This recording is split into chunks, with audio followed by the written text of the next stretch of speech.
La Chambre régionale d'agriculture d'Occitanie réalise, en partenariat avec PayToc et avec le soutien financier de l'Agence de l'eau Méditerranée Corse, une étude socio-économique sur la filière viticulture dans le bassin viticole Languedoc-Roussillon. Dans ce cadre, différentes études territoriales sont réalisées dans chacun des départements méditerranéens d'Occitanie. Dans les Pyrénées-Orientales, c'est la vallée de la Glie qui a été choisie comme territoire. Je vais donc vous présenter le diagnostic agraire qui a été réalisé dans la vallée de la Glie.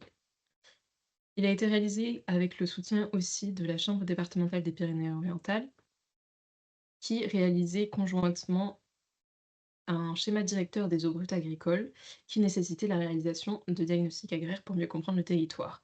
Nous nous sommes donc entendus pour que la Chambre régionale d'agriculture réalise le diagnostic sur la zone de l'Agly, à partir du barrage sur l'Agly sur la commune de Cassagne jusqu'à la commune de Rivesaltes en aval.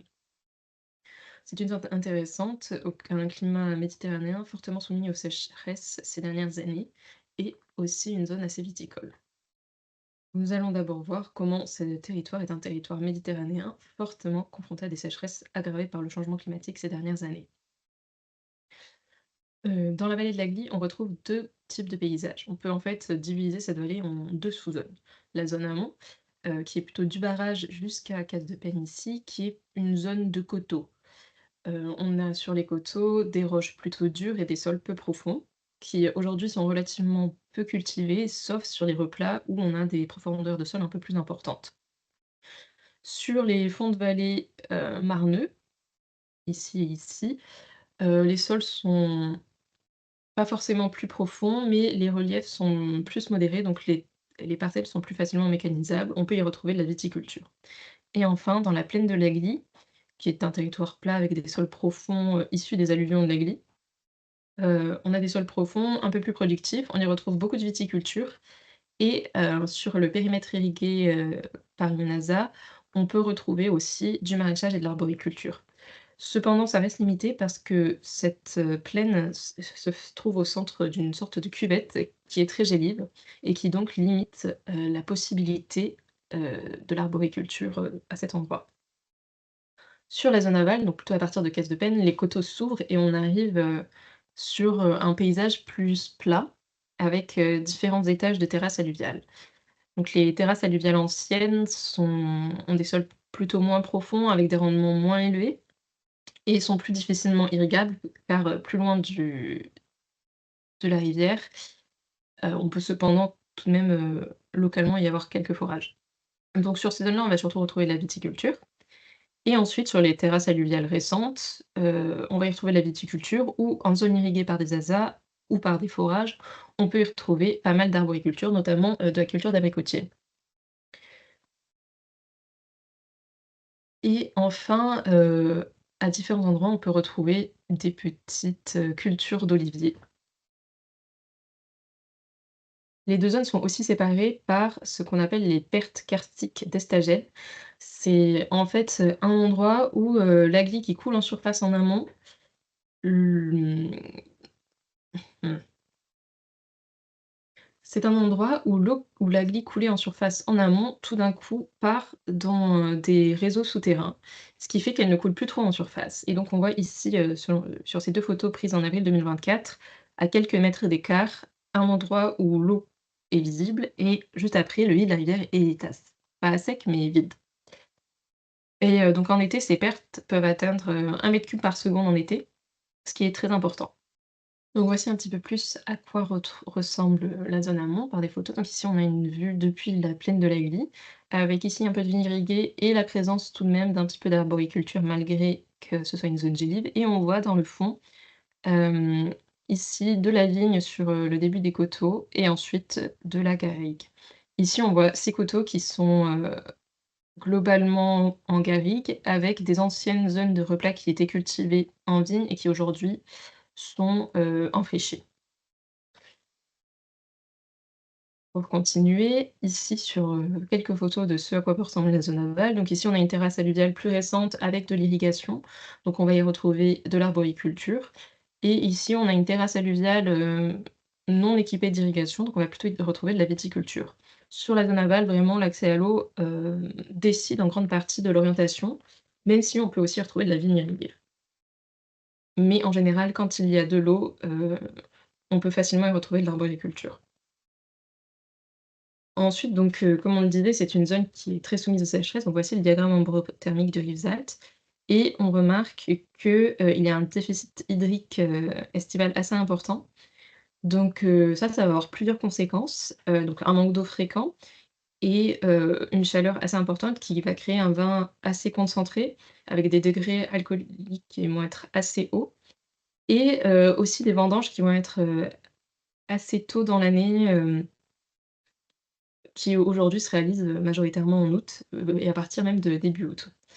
Par contre, ça va avoir un avantage qui est que comme il y a une faible pluviométrie et que c'est très séchant et aussi, soutenu, par, la tramontane qui sèche souvent après une pluie, le végétal, c'est très peu sensible au mildiou.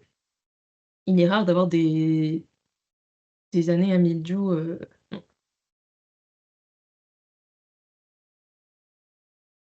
il est rare, non. La sensibilité au mildiou va vraiment dépendre des années où il y a beaucoup, beaucoup d'eau. Et donc comme je l'ai mentionné précédemment, ces dernières années, il y a eu des sécheresses très drastiques où les cumuls de précipitations, ont été divisés par 2 par rapport à une année, normale. Donc en 2022, on a eu à peine 200 millimètres sur la vallée de l'Agly, 300 en 2023 et en 2024, il y en a eu moins de 250 avant l'été. Donc ce qui a eu des conséquences sur, la possibilité du végétal, à être alimenté en eau à travers ça. On voit ici l'Agly qui était complètement à sec, au niveau de Rivesaltes en mars 2024, alors que c'est en fin d'hiver où il devrait y avoir plus d'eau. Donc ça peut arriver que l'Agly soit à sec, avec le phénomène des pertes, d'eau qu'on a mentionné précédemment, mais le fait que ce soit sur une longue durée comme ça, c'est vraiment exceptionnel. Mais le problème est que c'est quelque chose qui s'est, vraiment, étalé dans le temps et qui a impacté le végétal, très im de façon importante, donc avec des très grosses pertes de rendement et aussi même une perte de matériel végétal qui n'a pas pu être irrigué. Donc il y a eu des champs d'abricotiers qui sont morts et qui ne sont juste pas repartis, en 2023 et encore moins en 2024.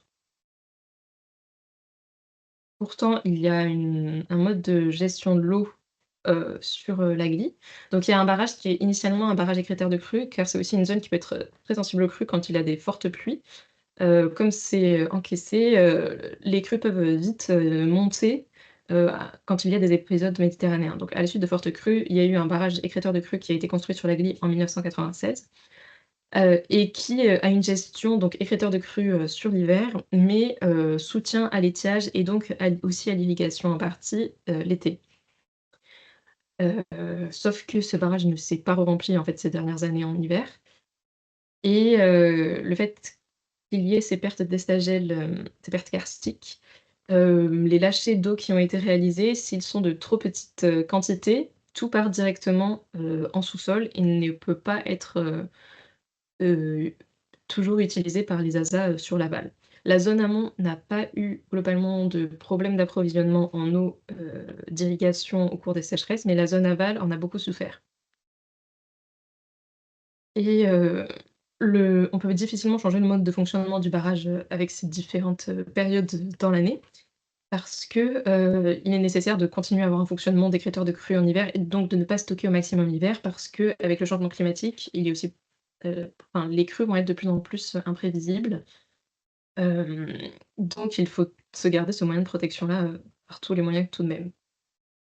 Donc après avoir vu, cette petite vision du paysage, on va s'intéresser à, l'histoire agricole de cette zone et donc en fait, on va voir que c'est une zone où, il y a une reconnaissance depuis longtemps de produits de qualité comme les vins doux naturels ou l'abricot, du Roussillon et c'est une vallée qui a presque toujours, été, cultivée en vignes, oliviers, abricotiers.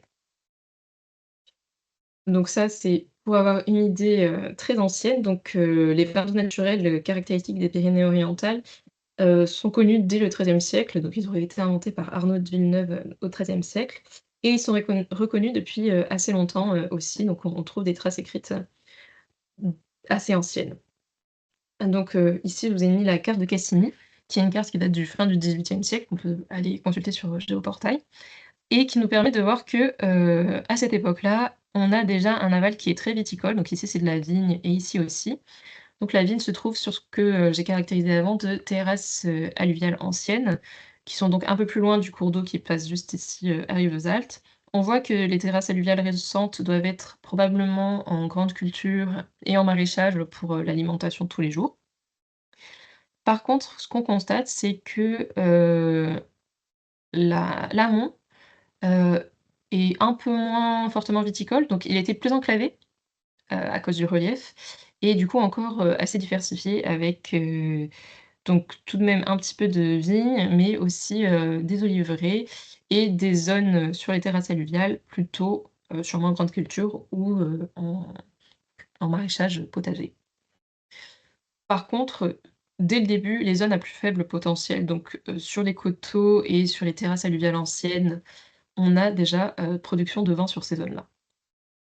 Bon, ensuite, ce qui nous intéresse, c'est quand même un peu plus l'histoire récente. Donc, on a pu, recomposer à travers des entretiens réalisés avec, des agriculteurs, retraités ou proches de la retraite et aussi un petit peu de bibliographie et donc, dans les grands événements qui ont marqué l'agriculture, dans ces 100 dernières années, sur la vallée de la Glie, il y a eu la création des caves coopératives, entre les années 1910 et 1930 qui a vraiment permis donc, une mise en commun des moyens de production du vin, qui étaient avant produits par, chacun indépendamment, et vendus par chacun indépendamment, à des négociants et ensuite, à partir de 1936, après la crise viticole des années 30, la reconnaissance, de vins de qualité sur le vin doux naturel avec des appellations, Côte d'Agly plutôt sur la zone, amont, de la vallée de la Glie et Rivesaltes du coup plutôt sur la zone, aval autour de Rivesaltes. Dans les années 50 à 70, c'est vraiment l'âge d'or des vins doux naturels, c'est l'apéritif à la mode, dans les milieux ouvriers. On en vend énormément et à un prix, assez rémunérateur malgré la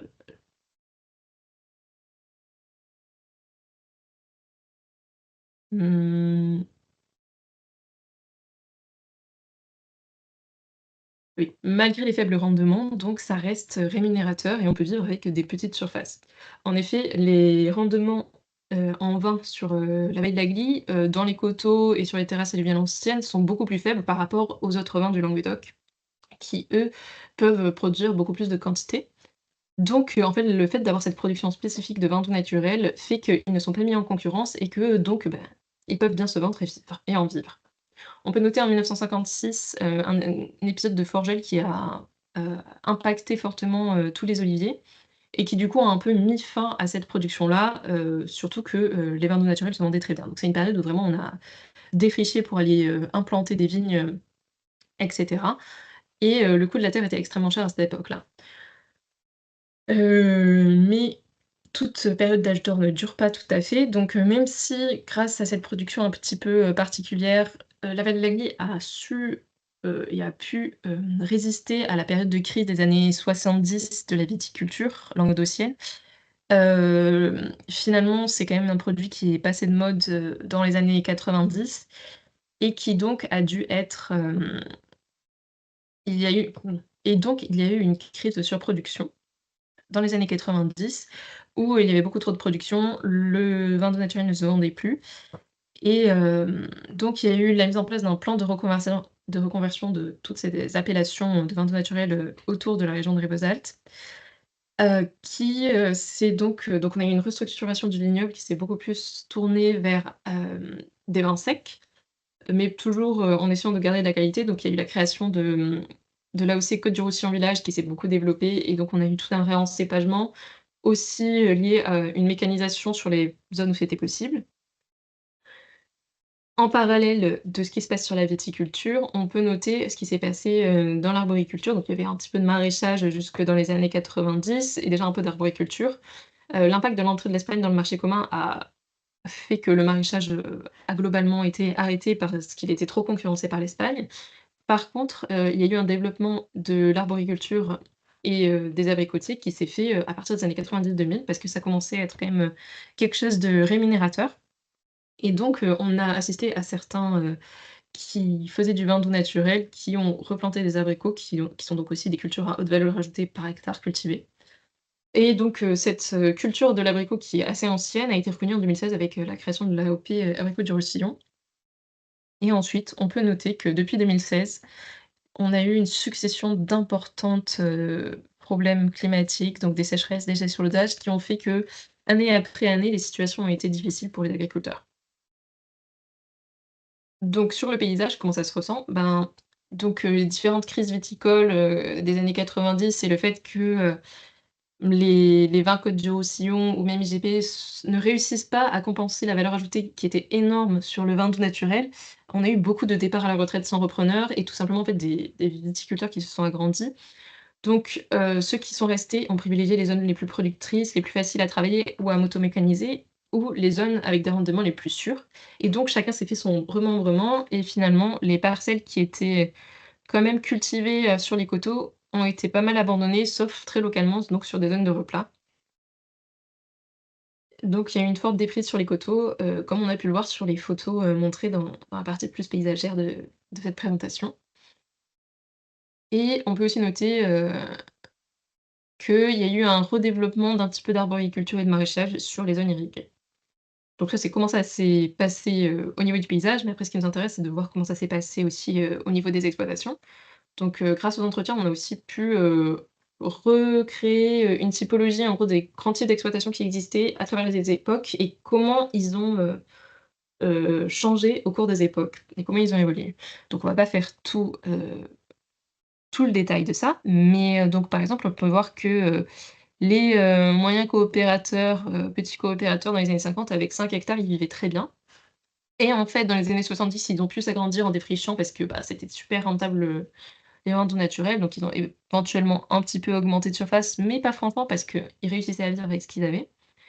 Dans les années 80, ça a commencé à devenir plus dur. Années 90, il y a eu la crise, des vins doux naturels. Donc en fait, on s'est retrouvé avec, à devoir augmenter sa superficie pour compenser, la baisse de valeur ajoutée du produit, ou alors à devoir se diversifier un petit peu pour, avoir autre chose, ou alors on a aussi, une période où les caves coopératives, ont eu un peu plus de difficultés, avec aussi les départs à la retraite. Donc il y avait moins de monde et moins de surface cultivée en vigne parce que du coup, il y a eu de la déprise, donc ça a fait augmenter les frais. Il y a certaines caves coopératives qui ne s'en sortaient plus, donc il y a eu des fusions et il y a aussi des gens qui sont sortis des caves coopératives parce qu'ils ne s'y retrouvaient plus, et donc certains se sont installés à ce moment-là dans les années 90-2000 en, domaine, indépendant, avec une cave particulière. Du coup, souvent sur une petite surface, donc ils sont pas investis dans plus de surface, mais ils ont investi du coup dans une cave particulière pour vendre leur propre vin, souvent, en bouteille. Donc, pour avoir une valeur ajoutée plus importante. Hem Et on a aussi à cette période pas mal de nouveaux arrivants, des néo-ruraux qui, ont un bagage, en production viticole, des gens qui voulaient faire du vin et qui sont arrivés ici parce qu'il y a une diversité de terroirs qui est intéressante. Donc entre les coteaux, moins profonds, plus secs, et quand même les terrasses alluviales et et les, mmh et les zones de marne, donc c'est intéressant pour la production de vin, et en plus dans les années 2000, suite à la crise, des Rivesaltes, le prix du foncier a énormément baissé, donc c'est devenu accessible, et c'est, quelque chose, un mouvement qui a continué, de plus en plus jusque dans les années 2020 aujourd'hui, parce qu'en fait le prix des terres continue à baisser et est aujourd'hui, extrêmement bas, donc facilite l'installation de nouvelles personnes. On a aussi, quelques grands domaines qui, avaient, possédé 200-300 hectares avec une centaine d'hectares de vignes, donc ils sont restés en particulier, tout au long de cette époque, qui ont potentiellement pu être rachetés par des investisseurs, un peu aux périodes, de crise ou pas, qui aujourd'hui sont toujours, en cave particulière, production viticole, mais qui, cherchent un petit peu plus à se développer, côté, touristique. Sur l'aval, finalement, on a un petit peu la même chose que sur l'amont, mais on a quand même un peu moins de déprise parce que c'est une zone qui reste un petit peu plus productive, et les terrasses alluviales anciennes, même si pas très productives, elles restent facilement mécanisables, donc c'est quand même un avantage. Donc on les a souvent conservées quand même, en vigne. On a eu donc un gros redéveloppement, de l'arboriculture sur les zones irriguées, et un arrêt du maraîchage, qui a disparu du coup dans les années 90. Cependant, on peut noter qu'aujourd'hui, en 2024, l'arboriculture particulièrement souffre énormément des sécheresses et du coup, il y a pas mal, d'agriculteurs qui cherchent à se diversifier vers d'autres fruits, se posent la question, des oliviers, des amandes et cetera ou de que faire s'il n'y a pas de sécurisation d'eau. Donc, au niveau des grands types d'exploitation qu'on retrouve sur cette zone, on a un petit peu pareil, donc avec, les différentes tailles de coopérateurs et les vignerons indépendants. Hem, mais donc on avait, ceux qui étaient maraîchers, qui ont fini par arrêter souvent dans les années 90 et on a donc eu le développement de l'arboriculture, à partir des années 90. On peut noter aussi que, les caves particulières, avaient plus forts liens avec le négoce parce que c'était pas rare du coup d'avoir des caves particulières qui étaient possédées par des maisons de négoce en vente naturelle et avaient une part, de leurs produits, en production propre. Donc maintenant en fait on va faire un peu l'état des lieux actuels de la situation économique, dans la vallée de l'Agly avec, donc une modélisation de l'exploitation agricole en 2024, sur le territoire. Donc en fait, pour chaque, grand type que vous avez vu, arriver en 2024, dans les diagrammes précédents, on va les modéliser. Donc en fait, à travers les entretiens, on sait, combien on a, de personnes qui y travaillent, quelle main-d'œuvre extérieure, quels sont les investissements en fonction du matériel qui est possédé. On décrit les itinéraires techniques et donc à travers ça, on estime les charges, c'est ce qu'on appelle les consommations intermédiaires. On estime le produit brut, donc tout ce qui est produit, à travers le type de vente, le type de produit vendu et les quantités, produites et donc pour chaque type d'exploitation, on resitue à peu près combien d'hectares se situent dans chaque, grand type de terroir et donc à travers tout ça, on va pouvoir faire une modélisation économique de chaque type d'exploitation.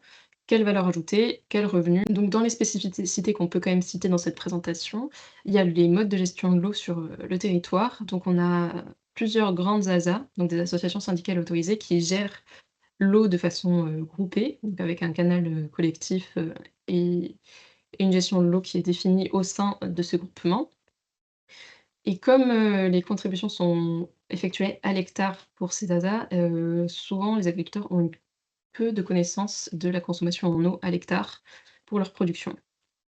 Il y en a quand même certains qui ont des forages privés, donc eux, on peut en avoir une connaissance un petit peu plus fine s'ils ont un compteur. Et donc on peut estimer, que les besoins en eau utilisés pour la viticulture sont entre 300 et 1 000 m3 par hectare. 3 000 et 4 000 pour l'arboriculture et pour le maraîchage, on est aussi autour de 3 000. On ne peut pas irriguer la vigne à toutes les périodes, donc sur les vins de France et IGP, c'est interdit du 15 août à la récolte et de même sur les AOP. Mais comme je le disais, les vendanges se font très tôt. Finalement, c'est pas si rare que, les vendanges aient lieu avant le 15 août, donc cette période d'interdiction de l'irrigation n'est pas forcément si limitante que ça.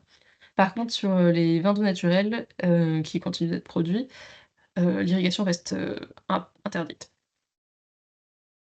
Ensuite, dans les spécificités des itinéraires techniques, donc on a très peu de traitements car, il y a une très faible pression de mildiou grâce au climat sec et à la tramontane. On a un travail qui est souvent important sur, la matière organique des sols pour essayer d'avoir, une meilleure, rétention d'eau dans les parcelles. Donc ça, c'est quelque chose qui se développe de plus en plus ces dernières années, notamment en réaction, aux différentes sécheresses qui ont durement impacté la vallée. Donc ça va dépendre, des agriculteurs, mais il y en a beaucoup qui font ce genre de travail-là. Et on peut noter la vendange manuelle qui est encore bien présente, parce que, on a beaucoup de tailles en gobelet, qui est donc difficilement vendangeable à la machine et on a des modes de vinification comme, la vinification en macération carbonique, qui font qu'il faut hem, une certaine sélection des grappes et aussi, pas trop les abîmer, avant vinification.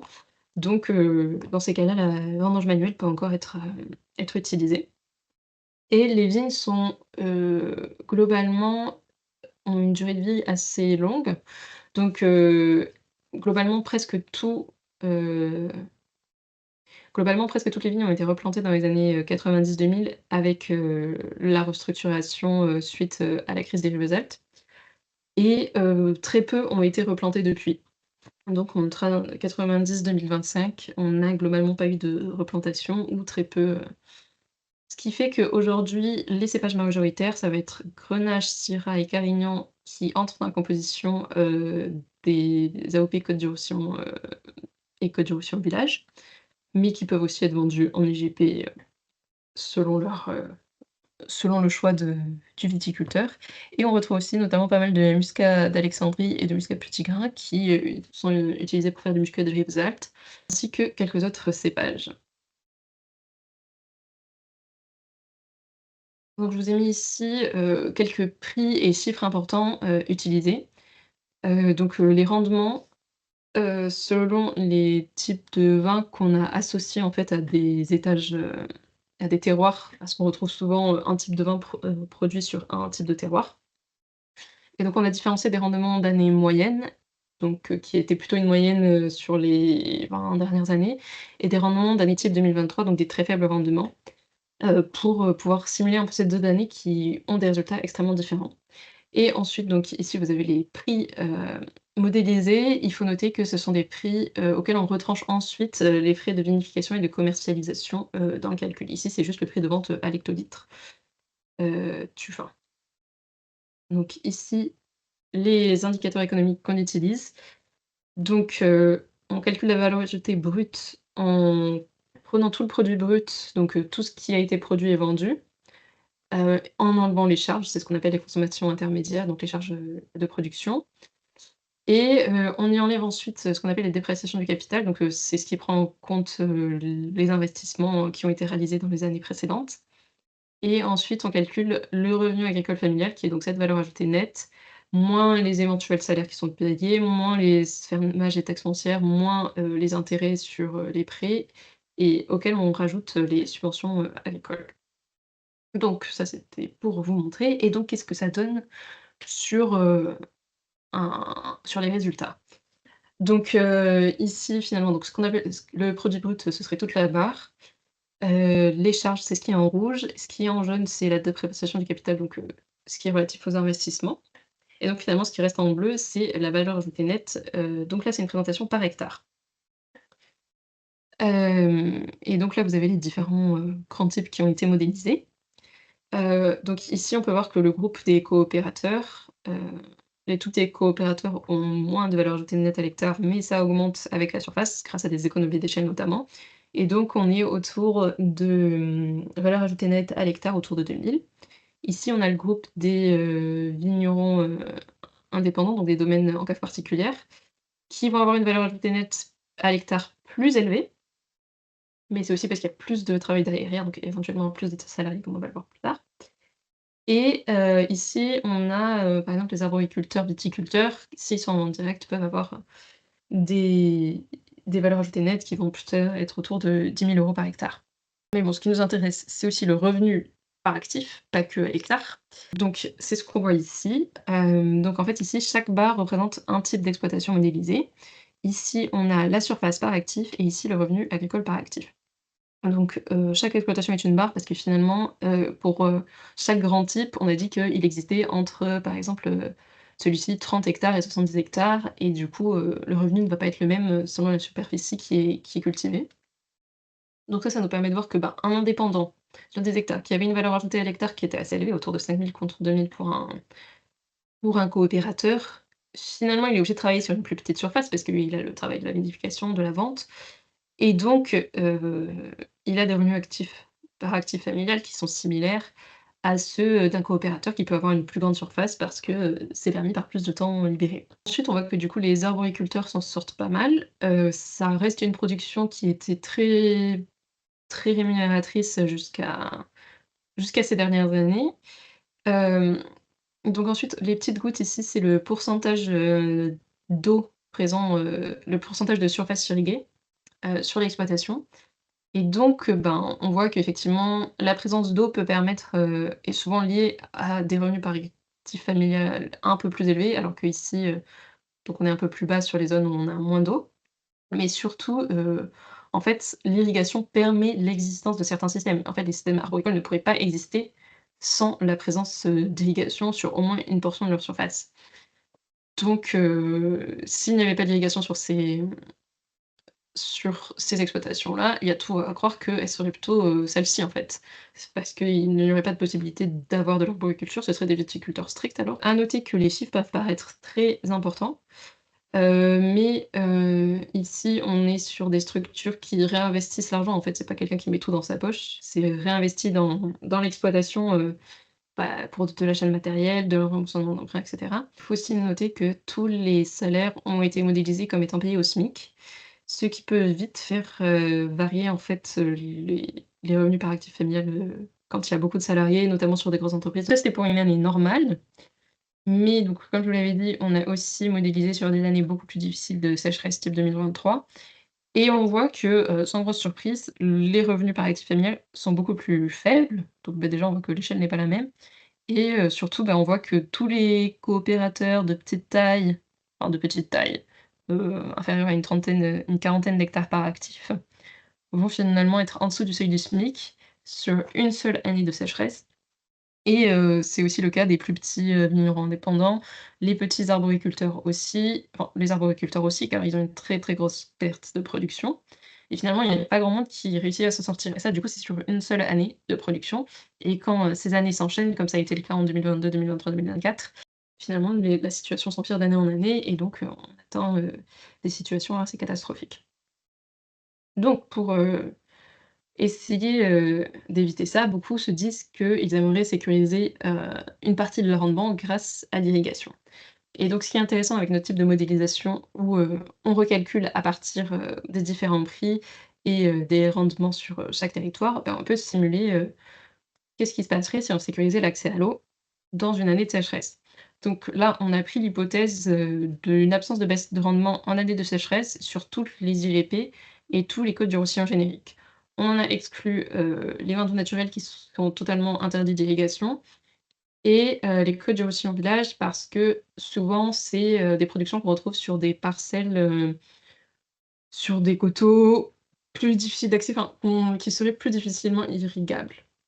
Donc voilà, on a juste, fait cette hypothèse-là, pour voir quel effet pourrait avoir, bah, une sécurisation des rendements grâce, à de l'irrigation. Donc on n'est pas sur une irrigation de maximisation des rendements, mais juste une irrigation de, sécuriser, faire en sorte qu'il y ait pas de grosses baisses en année de sécheresse. Et donc ici, on a le résultat, donc pour, comparer mieux avec, l'année de sécheresse, on voit que ça permet à certains producteurs de s'en sortir un petit peu mieux, bah, notamment, sur les vignerons indépendants de petite taille. Parce qu'aujourd'hui, ce sont des profils qui n'irriguent, pas du tout, donc ils ont un grand ils pourraient gagner beaucoup à irriguer. Ça permet quand même de remonter un petit peu les niveaux de revenus et de sortir, certains agriculteurs de situations délicates. Mais, ça fait pas tout et le changement est pas incroyable. Donc, l'irrigation seule ne permet pas d'en sortir, surtout si c'est seulement, sur ces surfaces-là et si c'est seulement pour sécuriser les rendements. Donc, il y a aussi une autre question qui est la question de la rémunération du vin, des prix du vin qui sont pas très élevés quand même sur cette, zone-là par rapport aux faibles rendements qu'on a. Et donc, on s'est aussi demandé la sensibilité face aux prix. Qu'est-ce qui se passait si les prix remontaient, vraiment beaucoup, même en année de sécheresse? Et donc là, on a pris l'hypothèse, vous pourrez comparer au tableau précédent, des IGP à 100 € par hectolitre, donc ce qui est, le cas aujourd'hui, les AOC à 200 € par hectolitre, ce qui est quand même plus élevé que ce qu'on a aujourd'hui, mais qui pour des vins de qualité reste, plausible en France. Et on a mis les muscats de Rivesaltes à 300 € par hectolitre. C'est quand même quelque chose qui se vend aujourd'hui à 250 € l'hectolitre, donc c'est plus élevé, mais on est déjà sur une production de qualité assez rémunératrice. Et on a aussi passé les haricots à 3 € le kilo. Une remontée des prix très optimiste permettrait finalement de sortir, tout le monde, que tout le monde puisse se dégager un revenu, hem, qui les permette de vivre, même en année de sécheresse. Sans surprise, le prix de vente impacte beaucoup la rémunération des agriculteurs.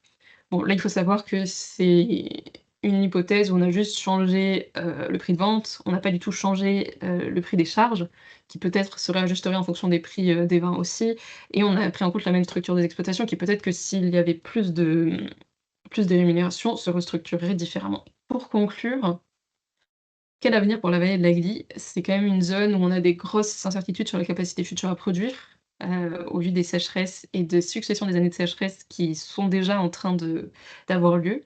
Au vu de la perte de matériel végétal, donc les pertes d'abricotiers, les pertes même de vignes sur certaines zones. Des assurances récoltes qui sont une solution qui a été amenée, mais qui est peu mobilisable et donc tout ça qui crée un contexte où il y a peu d'installations de jeunes. On est sur des exploitations très vieillissantes, donc c'est un territoire qui est largement en déprise agricole. Toutes les zones, à faible rendement sont vraiment en train d'être enfrichées, ce qui entraîne des problèmes, économiques sur, la question de l'agriculture qui est quand même facteur de vie sur le territoire, des problèmes écologiques parce que cet enfrichement est plus sensible, aux incendies par exemple, mais aussi sociaux, sur la vie même d'un territoire. Donc il y a quand même quelques pistes d'adaptation qui sont envisagées par les agriculteurs et hem et les acteurs du territoire. Donc on a des pistes, agronomiques, donc d'adaptation, à ces sécheresses, donc sur l'ombrage de la vigne, sur le travail de la matière organique des sols, sur les modes de taille, sur la densité de plantation, sur une moindre mécanisation pour moins abîmer les plants, sur, le type d'implantation, sur des cépages plus résilients, par exemple. Donc ça, c'est vraiment beaucoup de choses que, à la fois les agriculteurs, mais aussi, toutes les structures de conseil aux agriculteurs sont en train de tester pour voir comment ça marche et voir si on pourrait trouver des solutions là-dedans. Il y a aussi des pistes plus hydrologiques, donc une qui est portée en ce moment, c'est le maillage, entre, Estavayer et les Rivesaltes, donc relier les canaux, des différentes ZAZA pour en quelque sorte court-circuiter les pertes karstiques d'Estagel qui empêchent l'eau d'arriver jusqu'à la zone aval. Ce qui permettrait donc d'économiser un petit peu d'eau et donc d'assurer de l'irrigation sur l'aval. Des possibilités de réutilisation des eaux usées pour, amener plus d'eau pour l'irrigation, mais aussi des solutions pour, mieux utiliser l'eau déjà présente ou l'eau qui tombe, donc des solutions, de murets, de terrasses pour ralentir l'écoulement de l'eau lorsqu'il pleut. Des formations sur l'utilisation pour une utilisation optimale de l'eau qu'on utilise, donc une irrigation de pointe, de précision. On a aussi des leviers de marché qui sont considérés, donc trouver des marchés plus rémunérateurs pour des vins qui restent quand même des vins de qualité, trouver de nouvelles niches de production, et peut-être revaloriser la production de vins non naturels qui reste quand même très spécifique au territoire et qui a une particularité qui le différencie des autres vins qui, pourraient être, mises en valeur ou plutôt remises en valeur. On a aussi, des gens qui, envisagent une diversité de production, donc les arboriculteurs qui se demandent s'ils vont réduire les abricots pour mettre quoi d'autre à la place, donc il y a des gens qui, étudient la question de l'olivier, des amandiers, des pistachiers, des grenades, des figuiers et cetera et cetera. Donc ça, c'est des choses aussi qui sont en train d'être testées sur le territoire par différents acteurs. L'élevage potentiellement qui pourrait revenir, mais bon, toujours avec la limite, de la potentialité de mais bon, toujours avec la limite, de devoir, avoir de l'eau pour, abreuver ces animaux et ensuite il y a des adaptations politiques, qui pourraient énormément jouer sur, la question de la répartition de l'eau, notamment parce que si l'eau venait à manquer, qui doit-on privilégier? Quel type de production? C'est des questions qui se posent et qui sont posées par, les agriculteurs sur la zone. Les leviers politiques qui sont aussi très importants pour accompagner la création de nouvelles filières parce que s'il y a une diversification de production en olivier ou en amandier, ce sont des filières qu'il faut recréer totalement sur le territoire et donc ça demande du temps, de l'argent et toute une structuration. Hem, des possibilités d'aide d'urgence pour des situations, comme celle actuelle qui sont vraiment dramatiques ou mais aussi des aides, plus long terme, donc les rôles, très importants des aides, RQD, donc de réimplantation du vignoble, de restructuration des vignobles, qui impactent fortement les choix des agriculteurs quand même. Des aides, au niveau des appellations, donc changer un petit peu les cahiers des charges des appellations pour permettre une innovation, qui permette une adaptation, à ces sécheresses qui seront sûrement, plus fréquentes. Et cetera et cetera. Mais en fait, toutes ces pistes d'adaptation, si elles sont prises indépendamment et toutes seules, elles sont limitées. Donc c'est vraiment tout ça qu'il faut pouvoir, manier ensemble. Donc en conclusion, comme on l'a vu, la vallée de l'Agly, c'est un territoire, qui est en déprise agricole, aux avant-postes du changement climatique, qui a fortement souffert de sécheresse ces dernières années et qui aujourd'hui, risque d'être lentement abandonné et de s'enfricher peu à peu. Alors c'est aussi une situation qui est empirée par une hydrologie complexe avec, ces pertes en eau, hem et on peut noter qu'aujourd'hui toutes les cartes sont en train d'être rebattues, en fait. La diversité de la production, le type de production, quel type de marché à quelle échelle. C'est vraiment, un territoire qui aujourd'hui se pose des questions et qui essaie d'envisager, le futur. Mais Il faut l'envisager vite parce qu'il y a un besoin de prise de décision urgent pour, tous les agriculteurs de la zone qui sont aujourd'hui dans des situations, économiques très délicates.